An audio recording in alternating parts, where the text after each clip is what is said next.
Hello guys and welcome to the next day of the WePlay Dota 2 tournament. We're here on day 2 of Group B action. It's going to be Team Empire against 4FC in our opening match. Before we get things started, we'll take a quick look at Group B, where we stand, and joining me is of course Luminous as always. How are you doing, Lumi? Hello. Good morning. Did you have your breakfast yet? No, unfortunately not. No. What does the world come to?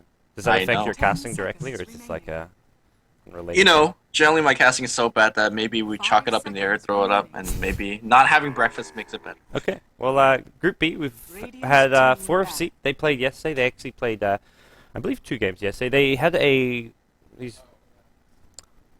Uh-oh. Jarrett's off to his old tricks again. There we go. Hopefully. 4FC should be sitting on. No, they're 2-1. 10 seconds remaining. Yeah. They played the one game against Dignitas, Jarrett. Dignitas currently 0-1 at the bottom of the pack. 4FC at 2-1, having taken out Game 1 against Dignitas. Game 2 of that wasn't played. It was postponed to today. That's going to be our last match of today. But DTS 2010, they're 1-1 themselves, so we'll hopefully have this a little more updated, these groups and standings, as before we hop into this game. Let me just... Alright, there we go. We're going to hop ourselves into the draft now for game number 1, guys. It's going to be 4FC versus Team Empire. And we're seeing some, well, very strong picks sort of make its way through the pool, Lumi. Yeah, this is actually one of the first few times recently we've seen Enchantress and Chen pick so early. It used to be that they were always kind of first and second pick, and then they kind of moved down in favor of things like Visage, Darkseers, more teamfire oriented, the better laners. But yeah, now we're going to see Enchantress and Chen. The reason that we don't see too much jungler lately is the fact that it really weakens your lanes. Generally, you can't go offensive trialing whenever you pick a Chen or Enchantress because it's just very risky, and it really opens up for the enemy team to go offensive trialing against you. But now the fact that there's double jungle being picked up, it's on parity, I suppose. So very looking forward to how this draft shapes up. Yep. And speaking of these two teams, Empire has been in really good form. They actually beat Kaipi in, I think it was the ISO Cup Grand Finals recently, 2-0. So this is one of the few teams able to end Kaipi's hot streak. I mean, you have your Na'Vi Alliance, so you kind of expect to be better than Kaipi currently, but Empire, a team who have their ups and downs, but right now I think this lineup of theirs is just really solid. Scandal, Mag, Vang Score, who used to play with Roxkis, Silent, a very strong player, and Fly Dota, sort of a lesser-known player in this team, but a very quality player in his own rights. And they've been getting some good results. I'm actually excited because this is the first time I'm going to have casted them since before TI3. Yeah, Fly Dota not to be confused with Fnatic Fly, different player. But Mag is a player I kind of want to briefly mention. He has been kind of a very underrated player in the CIS scene for, I want to say, 2-3 years now, and I think this is one of the first few times he's played on a very stable roster that is at this kind of tier 1 European level. He used to play on a lot of European tier 2 teams, and he was always kind of the star of his team, so I kind of want to see how he has evolved over the past 2 years. There's one match I cast with him. He was playing Batrider against Kaipi, where Pylai Dice was making his life miserable. So I'll chalk that one out. But let's see if he's gonna have a good game, a good series today. Well, he solo killed Envy in the offlane as Clockwork in their finals. Then recently. he could actually just retire now. Like his career has been fulfilled. Won TI5. 10 seconds remaining. Solo killing Envy better than winning TI4, TI5. Pretty much. That's something 5 to add to your seconds resume. remaining. But we'll round this draft off here. They grabbed themselves a lifesteal and puck. I like where Empire have gone as far as this draft's concerned. They have a really strong safe lane farmer in the lifestealer who can, if they want, go 1v1 against Bounty Hunter. They can look for an offensive try, and they've got the puck for the middle lane. Likely to be against the Batrider, which is not great for puck, but he does okay against Batrider. Yeah, Puck is not gonna get it's not gonna get killed. He could actually, in fact, kill Batrider if he's not careful enough. But Batrider should be able to out CS him quite easily. The only thing I'm concerned with Team Empire draft so far is that they're working with the Lifestealer off lane, it seems like. Unless you're going to dual Lifestealer Naga safe lane, that's asking for trouble in its own right. So I wonder you're how against this... the Bounty Hunter, though, so even though it's too melee and it doesn't look that strong, against a Bounty Hunter, it does just fine. I mean, it does just fine, but Bounty should be able to, for example, go into the creep wave without too much fear, drag the creep wave a little bit backwards, and then go back to his tower. Or, for example, he could cut across, go behind the tower, pull the creep wave, and go back to his tower as well. There's not many ways to actually stop them aside from a single ensnare. He's going to survive the ensnare as well. And like once level 2, level 3, though, he dies to a Riptide ensnare open wound. Right. My concern is that normally Bounty Hunter can't even go into the lane at all, level 1, 2, or anything.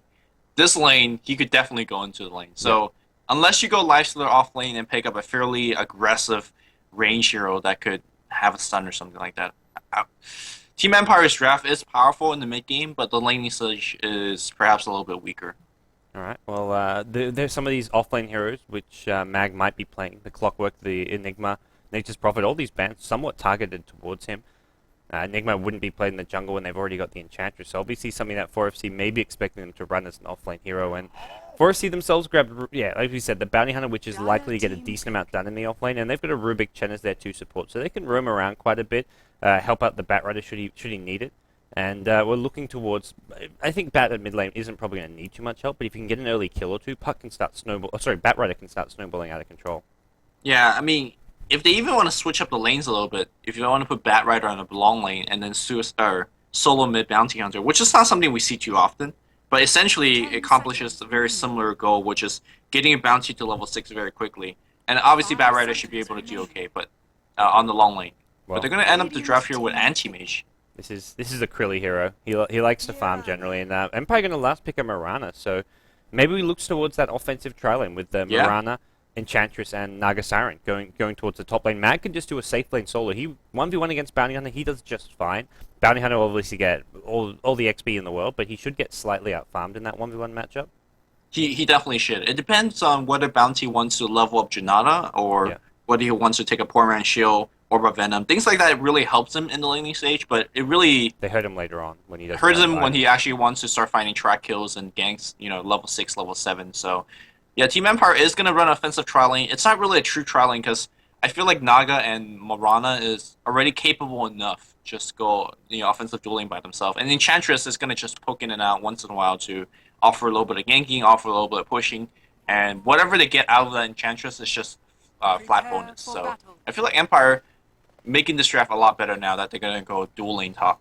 Yeah, this Enchantress versus Chen battle top is going to be a very key factor for these two teams.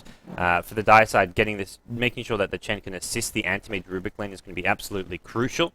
But we'll introduce our two teams. Over on the Radiant side, it is Team Empire, a team I really enjoy. This is my favorite team on Twitter. The guy who handles their Twitter account is absolutely, he actually has fun with it, I feel. And they're one of my favorite teams as far as to follow. But we're going to have Fly Dota playing the Naga Siren. Wait. So you like the team because they have a good Twitter account? Yes. Is what I got out of this. Yes.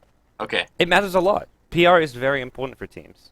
Team Empire will joke around with other teams on Twitter. They'll actually reply to you and talk to you and stuff. So I'm like, oh, these guys are let me cool. tweet them right now. Yep. There's a game to cast, but no. By all means, go say hi. I can't remember the guy. He's probably gonna message me on Skype. I hope because I forgot his name. Okay. But we're gonna have Silent playing the Mirana, Vengskor on the Enchantress. At mid lane, we're gonna have Scandal playing Puck. Definitely one of the top tier solo mid players in the Western scene. And then finally Magpin playing in the safe lane on Lifestealer. Alright, here for 4FC, who was able to take a game off Dignitas yesterday, Broomski is going to be playing your support Chen. We have Sanin Juzi, who also played yesterday, now playing on the Rubik. And Snare is going to go up right at level 1. Arrow's going to fly through, and guess what? Oh, Juzi, he is so dead. Don't need Riptide level 1. I remember there's a fellow co-caster that always said you should get Riptide 1, but what happened here? Strangby's going to kick up Anti-Mage on the top lane. Not going to be Krilly. In fact, Krilly's going to be playing off lane Bounty Hunter. Back in the mid lane, Bloom, Bat Rider mid. Alright, well, that's a great start for Team Empire here, getting an early first blood. Enchantress with the Illusionary is also going to send these out and going to annoy Chen. Chen gets a creep plant blocked as well, so Boomski, he's in a lot of trouble. He can come and take whatever creep Enchantress gets in this far left big camp, but that's going to be really risky, because we've already seen one kill. With another Ensnare Arrow, we're almost guaranteed another kill to be happening. And Naga's going to be hitting level 2. Not probably this first creep wave, but second creep wave in, we'll have a Riptide as well as that Ensnare. Yeah, Chen now gets himself a Harpy Storm.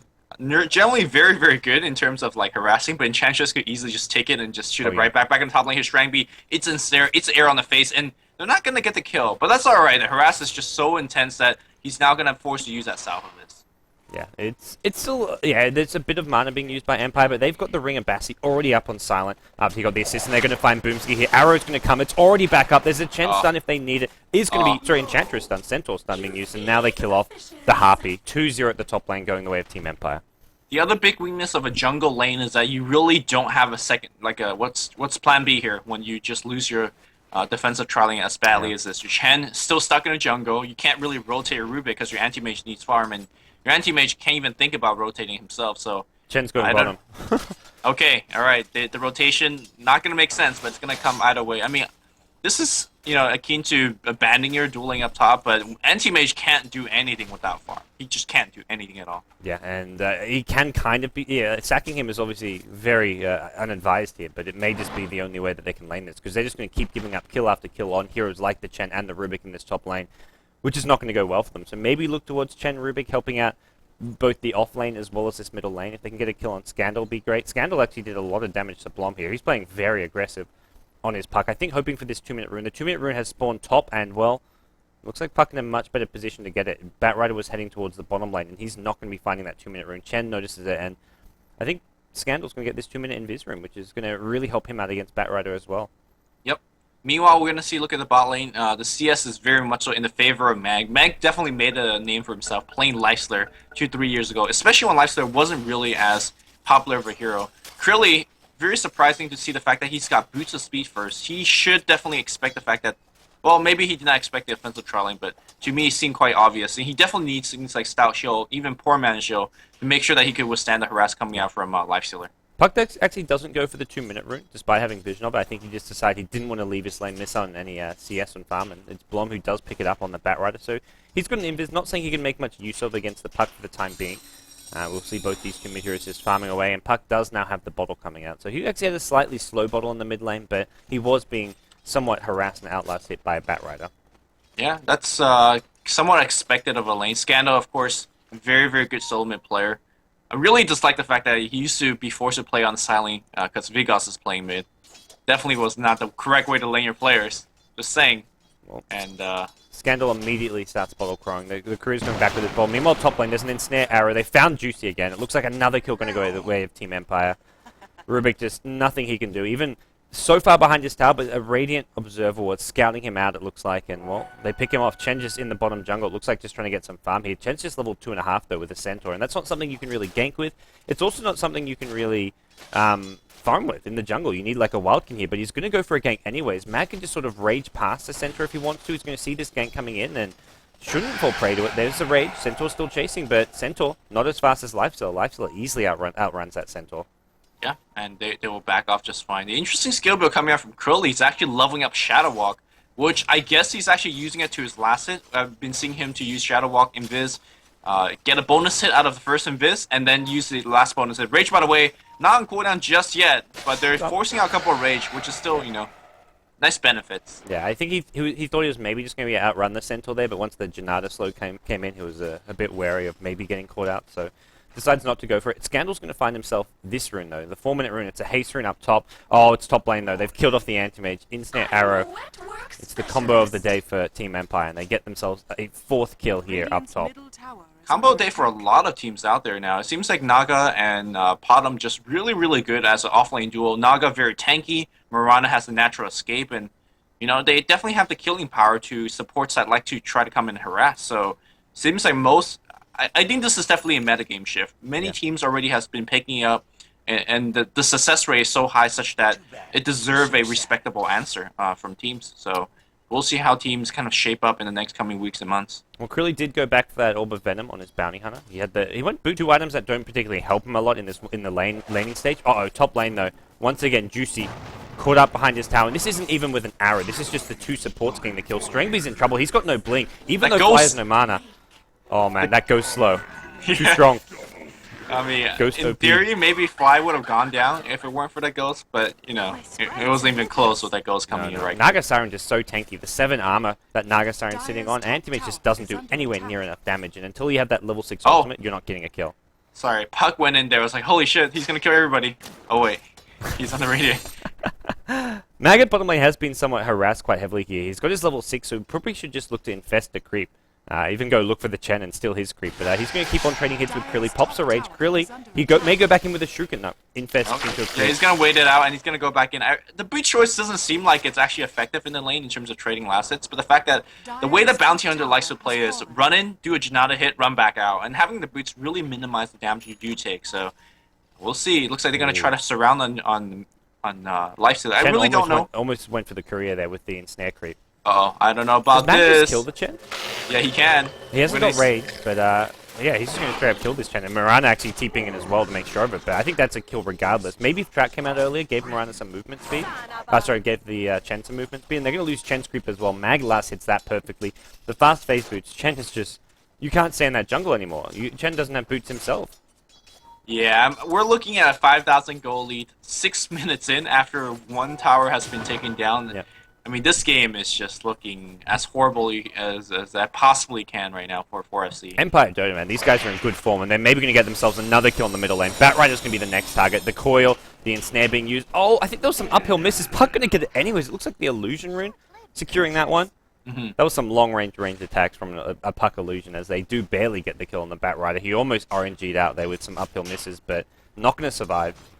And Scandal already rotated top one to get a tower, and maybe look towards some pressure on this mid-tier 1 tower. 4FC are just getting nothing out of these lanes and are so far behind. Like you said, 8-0 is just the start of it. It's a 6,000-7,000 gold lead going the way of Empire.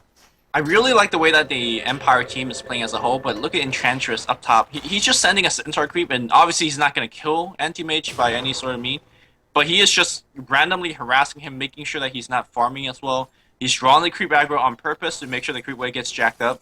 Anything to slow Strang B's farm down, and it's not like they're playing in a desperate situation. In fact, they're so far ahead, but it's just like small touches like these to really make sure that they never make that comeback. This Chen, he's stolen a Wild Wing. Just a little Wild Wing. A baby Wild Wing. It's following him around on 40 HP. Oh my god, that's just free gold. Centaur gets stolen? So cute. I want to take one home, Lumi. Okay. I want a Silent, baby by the Wild way. Wing. That's what I want my next pet to be. As there is a fight going in the top lane, but nothing comes of it. I can imagine a baby god asking his mother, "Can I keep this Wild Wing?" Yeah. First new Dota players out there just asking their parents for Wild Wings for Christmas now. Not the big one. That No, shit no, ugly. no. Radiant's Small. middle These little tower is guys. under attack. This guy. Okay. Back in the top lane here. A wide range of heroes coming in. Dreamcoat's gonna get blinked on. Scando dropping a orb on the ground. Okay. But all things He wanted the considered, I Wild think Wing 4FC really needs to blink dagger bad to make any type of comeback. He has an Invis rune right now. He's walking on top, but he's detected by Observer Ward. So the Radiant team should be fully aware. In fact, they have a Sentry Ward. So if Batrider when it comes in here, he's gonna get enchanted, arrowed in the face, and that should be it. Yeah, there's no Song of the Siren yet to help Empire disengage should they need it, but uh-oh. Really, man, you gotta be careful. Looks like he maybe knows because he doesn't want to poke his head out in the lane, so he probably saw the sentry wards on one of the heroes before it was planted, saw that got planted, but this top tier 2 tower going to be put under a lot of pressure, but here goes Bounty. Directly into the sentry. Orb, arrow is after the ensnare. Easy kill, and Scandal unfortunately doesn't have Dream Call here, so we're not going to see any follow-up kills. Could have maybe got Blom if he had that, but even so, it's an easy kill on Bounty Hunter. They can stay top as well. Naga Siren, 1 or 2 creeps away from level 6 as well, so then we're looking towards Song of the Siren coming into play. This is where Shrambi they needs to found just Ken. flat out. Oh no, as we see Broomski's gonna get caught out and dead. And Mitch can come in. He's got Mana Void here, so I was just about to say this could be the death of Naga Siren, but Song looking to disengage. Scandal's going to have just a level 2 silence. He's going to drop an orb here as well, and it looks like with the Moonlight Shadow, they may just have to retreat. 4FC. They are going to go on this Mirana here. Really? Once Mirana, can he actually get him? It looks like with the track vision, maybe it's going to be the case. Antimage blinks in as well. Mana Void is there, and they're going to use it. Slams the Mirana home. The first kill of the game for 4FC. And Scandal, Puck in a bit of trouble. He's going to pop the... Oh, he's got Magic Wand charges. He orbs his way a little bit out. They're going to lose Naga Siren, and they can chase Scandal here. They should look to do so, I feel.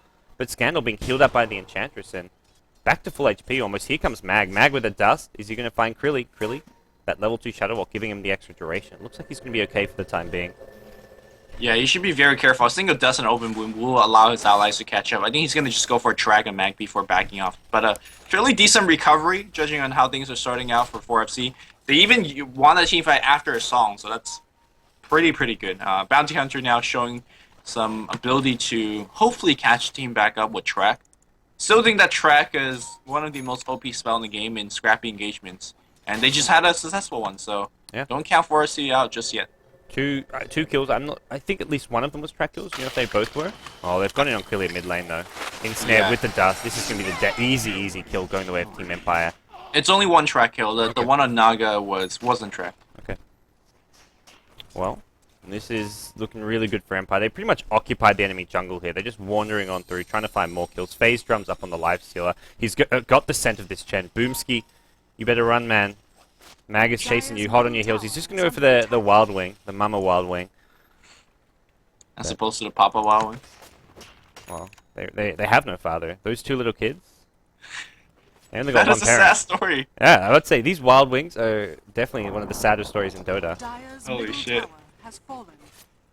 Radiant's I'm bottom like, tower is under do I not Midas the Mama Wow Wing the next time I see it? Just leave Yeah. that camp alone. They'll be orphans. You should never use Midas on these big Wild Wings. What if you enchant? Dire's Well, top then you tower can, as is long as you under enchant the little ones afterwards. You've got to take them along with you. You can't separate them from their parents, man. That's just cruel of me. Holy shit! I can't play Dota. I can't look at Dota the Morality same in Dota way. 2. Yeah. Anyways, since we're on the topic of ancients or neutrals that don't matter in the game, and then we see a tier 2 tower siege, I think this is where Strangby really needs to leave because he doesn't actually do anything to stop this defense. I think, for example, if he teleported mid to get a little bit of farm for himself, that would be more important. I like the fact that he's upgraded to a power treads. Really needs the HP.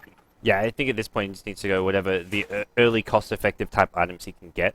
I don't think you necessarily say, oh look, don't go for the battlefield anymore, but you had to go straight for the treads because treads actually help you fight with just your treads as your basic item, and then start looking towards that battle fury. All right, we're gonna see a Lifestealer Infest Bomb coming right back out. The Dire is just so Trouble. afraid that they should just back off and keep the tower. Mirana on the bot lane is just kind of slowly pushing. He should in fact turn his Ring of Aquila on and just pressure the tower more. I'm not sure why it's actually off. There is Maybe good just dire left it off. vision. They can scout out anyone in their own jungle here. The Radiant don't seem to have sentries to de-ward this right at the moment. The Radiant team should just look to invest in a gem, to be honest. They're so far ahead. They can get map control. They can de-ward everything here in the dire jungle, and from there it gets so difficult for 4FC to play. Yeah. Well, back in the bot lane, Silent is gonna continue pushing. Nobody gonna make that TP, and to be completely honest, 4SC can't even afford to make that TP. Track will continue to come out. He's actually going on the back line here. Krilly's got to be very careful. Comes out Invis, goes back into immediately Invis, but the initiation has gone on Broomski. Broomski's gonna be dead immediately, not even level 6 or shit. Gloom now teleports to the high ground here. Move on to the high ground. Jesse, oh, there's a song. They use a lot just to kill a Chen there, and coil and everything, but it doesn't really matter because Empire, it's not like they can't fight without these ultimates. They've got such a big item advantage. They bring down the Rubik as well. Strangby, he's ensnared. This could be the death of him. He gets silenced up as well. They want to get the Batrider first, and it looks like Strangby will be able to blink out. Triple kill goes to Mag on the Lifestealer. Empire are kind of playing without detection for the most part, which is, Don't need I think detection. they just know they're so far ahead. Don't need detection as they get kills. They've got Ensnare. Ensnare, good spell. I mean, Empire's just winning these team fights 4v5. Mag wasn't there for the first big team fight up top, and they won that one fairly decently. I guess Mag, showed up a little bit late there, and Silent wasn't even here at that team fight. Used Moonlight Shadow, and that was all they needed. GG comes out. Well, GG comes out, and it only took them 14 minutes. This is some very aggressive play coming out from Empire. The offensive trailing really working out well for them. I think that's where everything had to go better for 4FC. As far as the 1v1 matchups at mid and at bottom, it was going to be okay as long as once their top lane fell apart, the heroes had to come rotate and help, and from there everything fell apart. Yeah, pretty much it. Nothing really to talk about. The draft, pretty standard. And it goes back to the point is once you lose a defensive duel lane with the Shen involved, you have no option B. Shen moved to the enemy jungle. That doesn't salvage the top lane. The top lane is still dead. So it was a tough situation, and 4FC wasn't able to dig themselves out of that hole. Yep, well that's game one. 4FC now sitting on 2-2 in the Group B standings, but they're going to look to bounce back. Only the top two teams advance from these groups, so they need some more wins if they want to get themselves into that top two. Empire, meanwhile, I'd say they're outright favorites for this group. I think without a doubt they're looking stronger than, well, Dignitas as well as EG with new rosters not quite stabilized yet. I think Empire are the clear and doubt favorites. They're the Kaipi of this group. Kaipi winning Group A, of course, and only dropping one game in the process. I think we'll see a similar thing from Empire here in Group B, but we'll have to wait and see how this Group B pans out. We've still got 3 or 4 more days of action. We've also got some more games tonight, so Game 2 of Empire vs 4FC will be coming up after a short break. Stay tuned, guys.